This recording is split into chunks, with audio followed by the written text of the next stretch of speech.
भक्त प्रेमियों, आराध्य जीवन सत्संग में आपका हृदय से स्वागत है।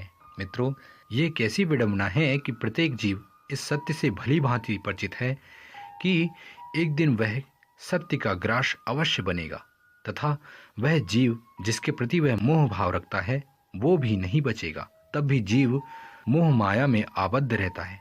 सृष्टि में जो भी कुछ दृश्य अदृश्य है ये सब नाशवान है, पर मोह का मकड़जाल दिनों दिन कसता ही जा रहा है। मोह के वशीभूत होकर जीव अनेक प्रकार से कृत्य दुष्कृत्य करता ही रहता है। सद्मार्ग का त्याग करके असत्य के मार्ग में ऐसे चलता है जैसे जीवन सदा यूं ही रहेगा। मित्रों, सद्गुरुदेव कबीर साहब हमारी इस जीवन शैली को देखते हुए हमें चेतावनी देते हुए कहते हैं, जब घट मोह समाइया सबे भया अंधियार, निर्मोही ज्ञान विचार के साधु उतरे पार।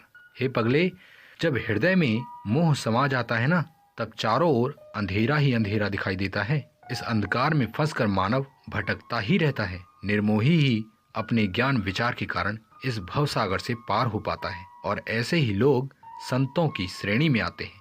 इसलिए हे पगले, अपने मोह को मन से त्याग, विवेक बुद्धि लगाकर देख सत्य क्या है और असत्य क्या है। अज्ञानी बातों में अपने आप को मत फंसा, क्योंकि अष्ट सिद्ध नव निधि लो सबही मोह की खान, त्याग मोह की वासना कहे कबीर सुजान। अर्थात अष्ट सिद्धियों या नौ निधियों को मोह की खान माना गया है। मोह की इस वासना को अपने मन से पूर्ण रूप से त्याग दो। कबीर साहब कहते हैं, मैं कहता हूँ जो इस बात को समझ जाता है वही समझदार है, अन्यथा तो पूरा संसार मूर्खों से भरा हुआ है जो व्यर्थ की शब्द जाल में अपने आप को फंसाकर दुखित होता रहता है। उसके लिए सत्य के दरवाजे हमेशा के लिए बंद हो जाते हैं। किंतु जो व्यक्ति सत्य की ओर अपनी आस्था रखता है उसे किसी न किसी प्रकार सत्य का ज्ञान हो ही जाता है।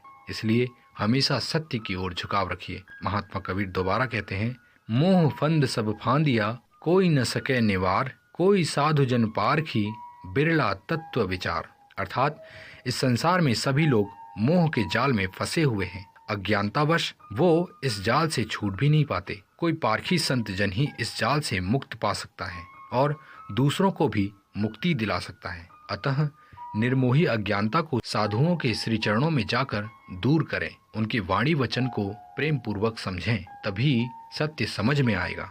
सद्गुरुदेव कबीर साहब ने आगे कहा है, सुर नर मुनि सब फंसे, मृग तृष्णा जग मोह, मोह रूप संसार है, गिरे मोह निधि जोह। हे पगले, सुर नर मुनि सभी इस जगत में मृग तृष्णा के मोह में फंसे हुए हैं। इस मोह जाल से निकलने का कोई मार्ग भी नहीं दिखाई दे रहा है। वास्तव में सारा संसार मोह नदी में डूब रहा है। इसे कोई बिरला व्यक्ति ही समझ पाता है, और जो इस विषय को समझ गया, समझ लीजिए उसने अपने बचने का आधार बना लिया है। मित्रों, काम क्रोध की भांति लोभ भी जीवन का सबसे बड़ा शत्रु और नरक का पथ है। जितना है उतने में संतुष्ट न रहकर और अधिक पाने की लालसा में व्यक्ति लोभी हो जाता है, और यदि लोभ में पड़कर कामना की पूर्ति नहीं होती तो क्रोधी हो जाता है। इसीलिए सद्गुरुदेव कहते हैं, जब मन लागा लोभ सो गया विषय में भोए, कहे कबीर विचार के कई प्रकार धन हुए। जब मनुष्य के मन में मोह माया का लोभ आ जाता है तो वह विषय के विकारों में पड़ जाता है और तब उसे किसी भी चीज का ध्यान नहीं रहता। कबीर साहब बहुत सोच विचार कर कहते हैं कि व्यक्ति तो बस इसी चक्कर में पड़ा रहता है कि किसी प्रकार अधिक से अधिक धन अर्जित किया जा सके। धन कहाँ से आ रहा है इससे कोई मतलब नहीं, केवल मेरे पास आना चाहिए। यही विचारधारा मनुष्य की बुद्धि का नाश कर देता है। इसीलिए सद्गुरुदेव आगे कहते हैं, कबीर औंधी खोपड़ी कबहु न धापे नाही, तीन लोक की संपदा कब आवे घर माही। अर्थात कबीर साहब कहते हैं कि मानव की खोपड़ी ऐसी उल्टी बुद्धि की है कि इसमें धन का मोह सदा ही बना रहता है। मानव के मस्तिष्क में सदैव यही विचार रहता है कि किस तरह तीनों लोकों की संपदा उसके हाथ में लग जाए। प्यारे मित्रों, लोभ और मोह के कारण तो मानव जाति का नाश हो रहा है। इसीलिए सद्गुरुदेव कह रहे हैं कि व्यक्ति जब तक वैराग्य को धारण नहीं करेगा तब तक उसे असली सुख की प्राप्ति नहीं हो सकती। भौतिक सुखों को चाहे जितना भी एकत्रित कर लो, जब तक आत्म शांति की प्राप्ति नहीं होगी तब तक जीवन का कल्याण नहीं होगा। ये भौतिक वासनाओं की तृष्णा हमेशा नरक का द्वार खोलती रहती है। इसलिए जितना हो सके अपने को वैरागी बनाते रहें, अर्थात लोभ को त्याग कर ही रखें। इसके लिए सद्गुरुदेव कहते हैं, बहुत जतन करी कीजिए सब फल जाए नशाए, कबीर संचय सूम धन अंत चोर ले जाए। हे प्यारे, लोभी बहुत ही जतन करके धन का संग्रह करता है, किंतु अंत में उसे उस धन का फल प्राप्त नहीं होता। महात्मा कबीर कहते हैं कि लोभी जो कंजूस व्यक्ति होता है, कितना ही धन संग्रहित कर ले, अंततो गत्वा उसे चोर उसके चंगुल से लूट ही ले जाता है। ये चोर क्या है?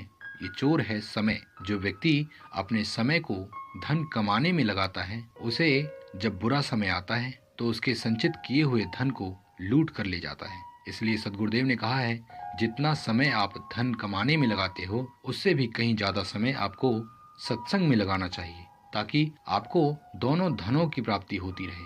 संसार में भौतिक धन की आवश्यकता तो है, लेकिन इससे भी ज्यादा आवश्यकता है आध्यात्मिक धन की, जो संत महापुरुषों के सत्संग से ही प्राप्त होती है। प्यारे मित्रों, सद्गुरुदेव ने कहा है, जोगी जंगम सेवड़ा ज्ञानी गुनी अपार, सठ दर्शन से क्या बने एक लोभ की लार। प्यारे मित्रों, जोगी जंगम सेवड़ा ज्ञानी गुणी तो इस संसार में अनेक हैं, सठ दर्शन करके भी क्या होगा? यदि लोभ के चक्कर में पड़ गए तो जीवन की मूल आवश्यकताएं खो जाएंगी। अर्थात लोभ के त्याग के बिना जीवन में आनंद है ही नहीं। लोभ में पड़कर मानव स्वयं को नष्ट कर देता है। इसलिए जीवन में कभी भी लोभ न करें। जितना मिला है उसी में संतुष्ट रहें और अधिक प्राप्त करने के लिए व्यर्थ ही समय बर्बाद न करें। लोभ एक लुटेरा है जो हमारे समय को लूट कर ले जा रहा है। इसे समझने की आवश्यकता है। प्यारे प्रभु प्रेमियों, समय की वास्तविकता को जो समझ गया वही सच्चा संत है।